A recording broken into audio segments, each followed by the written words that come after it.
All right, so what if the war is over, the conflict in Iran is over? Now that our interest rates, as I shoot this video, have gone up literally a half a point, if not higher, which nobody's happy about. But what if Iran's over? Because if we go back to before this Iran conflict, the 10-year treasury is right below 4. We just got a really, I'm going to say it, shitty jobs report. And I was expecting that 10-year to come down. We were at 5.875 on a no point, kind of 20% down, cookie cutter, conventional loan with no points. And I think we're going another eighth or quarter lower. That's going to be my projection. And all of a sudden, boom, we strike Iran, and here we are. So I'm going to break down this video of Fed Governor Waller, and he's going to kind of go through some of the stuff of if we move Iran out of the way, what are we looking at from the economy standpoint? What are we looking at rates? What does he think is going to happen? Inflation, jobs report, things like that. So let's dive into this interview here. Let's break it down and let's see what he's saying, what the feds are saying, and what they're thinking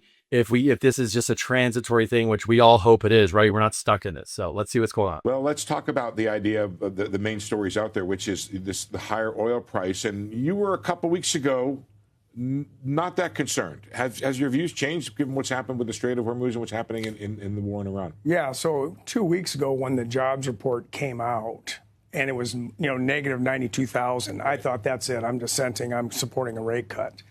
Because at that time, exactly, it looked to me like this was going to be a very short-lived spike in oil. No inflation issues, looked through it. Since that time, the Strait of Hormuz was closed. This is looking like it's going to be a much more protracted conflict, and oil prices are going to stay high for a longer time. So that suggested inflation was more of a concern than I was putting it.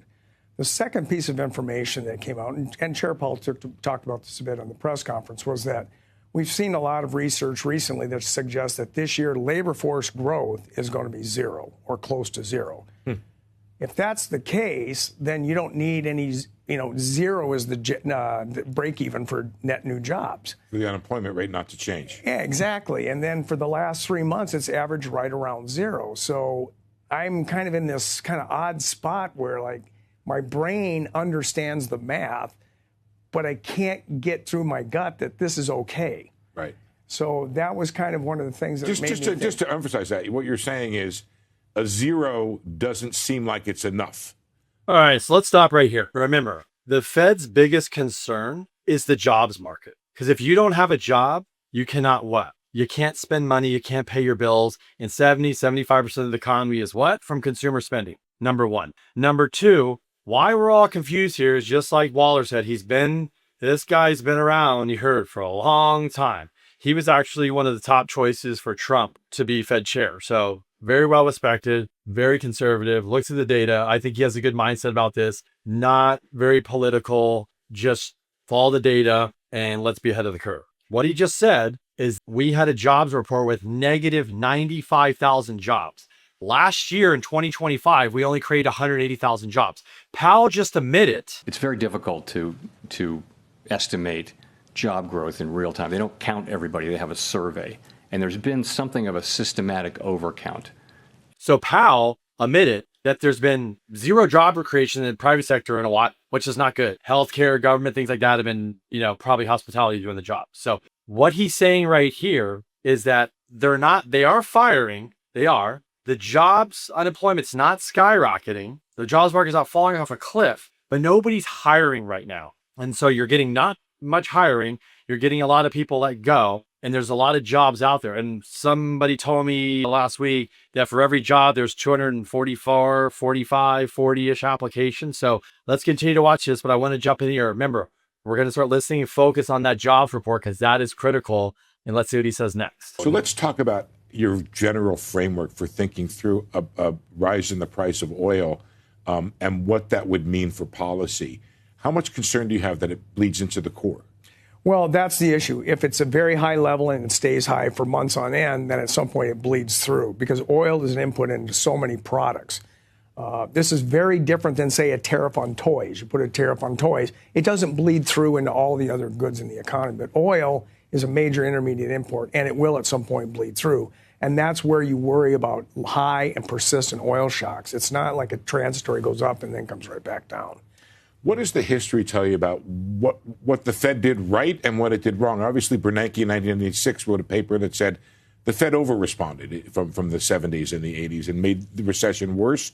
At the same time, you just through a period of time here where you sort of ignored what you thought was a transitory increase in prices, and you ended up with higher and persistent inflation.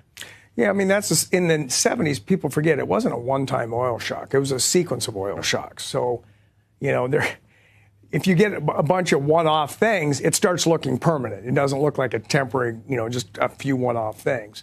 But in responding to all that in the 70s, everybody kind of realized that maybe this was a mistake and you have to look through this stuff. And that became pretty much central bank wisdom from the 80s on, is these kind of oil price things, they go up, they come back down, you don't respond to them.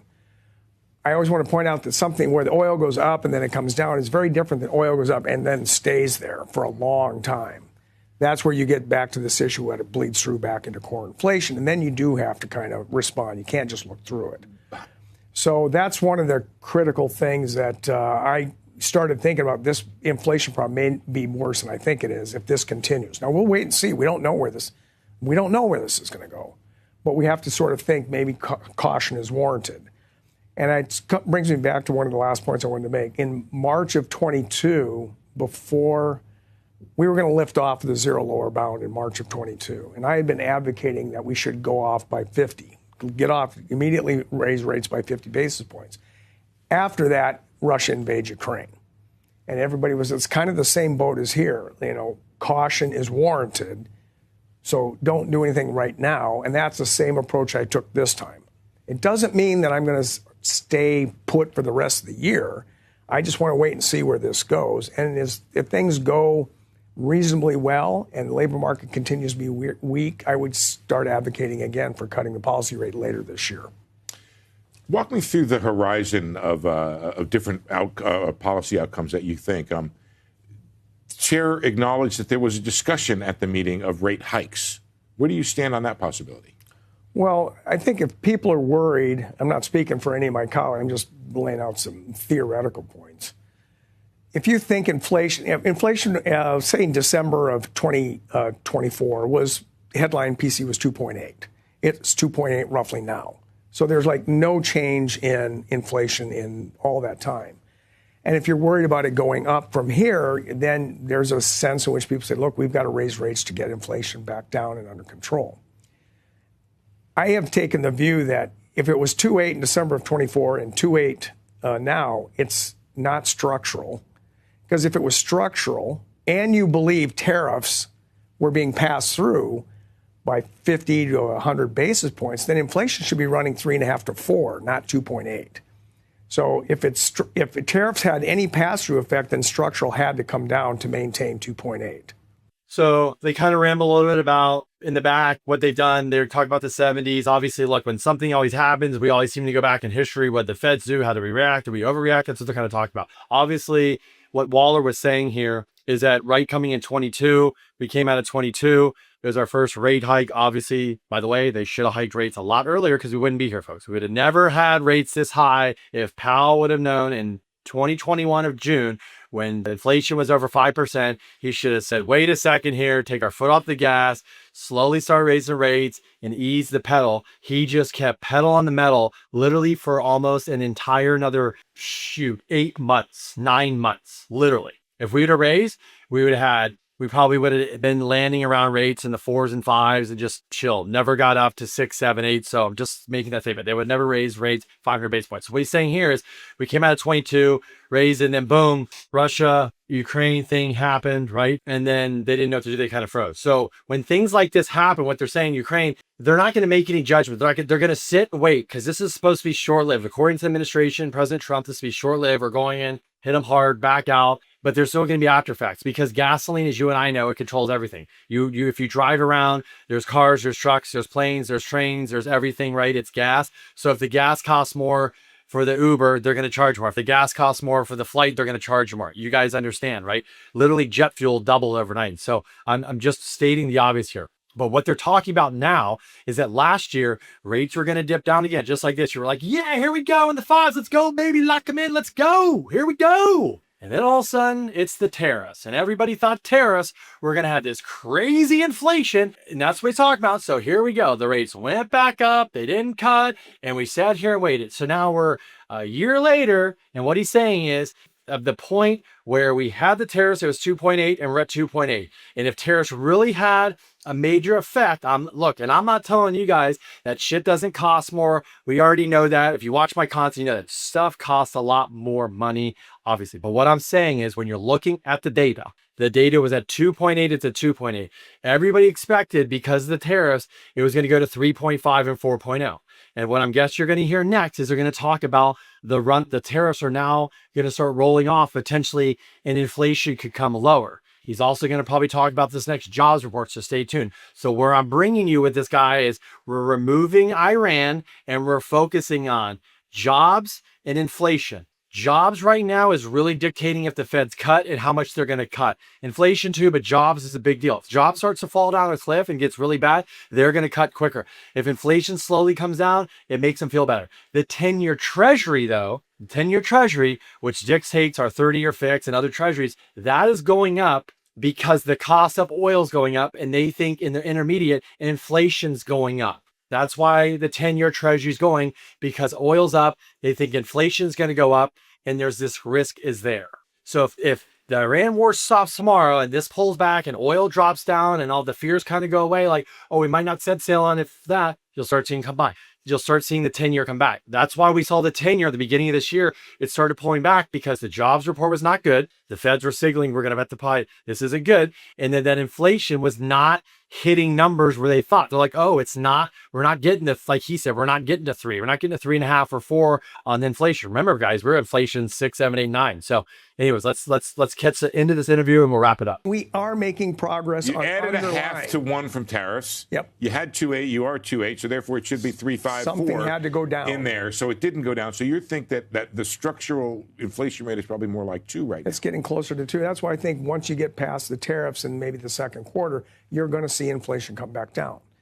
For just this reason, once the tariff effects wash through, then all that's left is whatever structural change. Now, if you think it's going to go bouncing way back up, but I don't think there's a need for rate hikes because of this kind of math argument I was just giving you, that we're not seeing any progress.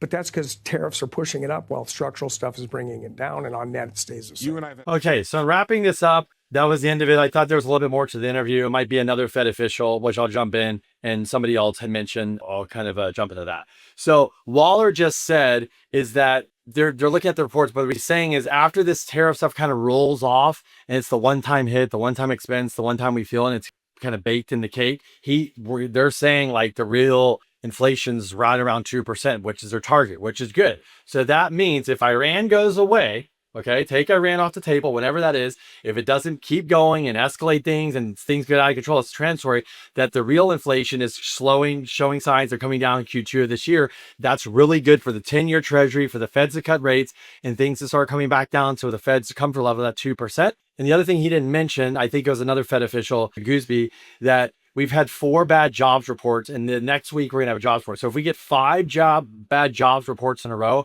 that is not good. That's why you heard Waller here. You can't ignore it. You can't say like, oh, this is good. Like I told you, pal. So the jobs report, if we get 1 more bad, it's not good. It's not good. It's not good, meaning they're going to start going, it's not good. That means we're not getting job growth. We are getting we're seeing layoffs. Is that job starts taking out more and more. So to wrap this up, I wanted to show you this because you guys can clearly see the Fed officials that sit behind this, that make rate cuts, that's come on, camera and talk about things. They're definitely concerned. Obviously, like all of us, they're hoping this Iran situation is temporary. So if we remove Iran and we can get past it and things will calm down, it might take longer for the pump and oil to come down. But if they know the war's passed and things are going to calm down, hopefully the 10-year treasury come down. We're going to get a jobs report. It probably is not going to be stellar. Even if it is, are we going to believe it? Then they get a recount from last time. Is it going to go higher or lower? We don't know. But then if inflation continues to go down, the second half of the year, if this Iran thing is not fixed, but kind of behind us, and we have some certainty with it, then they're going to start focusing on inflation, and we're going to go back to focusing on jobs, and you'll see cuts. You'll see the 10-year treasury come back, and hopefully we'll have a treasury that's back near, the low 4s or under 4. We can get those rates back down where we're seeing a 30-year fix at 5.99, 5.875, and hopefully even lower. So anyways, guys, that's my wrap up. If I can help you guys at all, hit me up. I know this is painful because some people were like ready to lock in or ready to buy a home and rates shot up and they're like, oh my gosh, this sucks. I get it. This is life. We're all dealing with it. It's not fun, but it is what it is. So I will always keep you up to date. And if I can help you out with anything, let me know. But look, people are always still buying. They're always refining. They're always doing stuff. So I can help. If we can help you, let me know. But anyways, I appreciate for watching. Send this to somebody else and look forward to seeing you on the next video.